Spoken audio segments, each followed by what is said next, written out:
आका करीम सल्लल्लाहु अलैहि वसल्लम ने इस चीज़ को इरशाद फरमाया कि लोगों, मैं अपनी अहले बैत के बारे में तुम्हें अल्लाह से डराता हूँ, मेरी अहले बैत के बारे में अल्लाह से डरते रहना।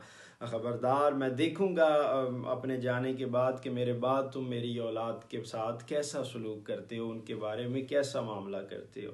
इसके अलावा बेशुमार अहादीस अहले इल्म हज़रात उनसे बड़ी अच्छी तरह वाकिफ़ हैं। आप सल्लल्लाहु अलैहि वसल्लम की एक हदीस का मफ़हूम है, फरमाया कि मेरी औलाद के साथ मेरी खातर मोहब्बत करो क्योंकि वो मेरी औलाद है। रसूलुल्लाह सल्लल्लाहु अलैहि वसल्लम ने इस चीज़ की तलकीन फरमाई।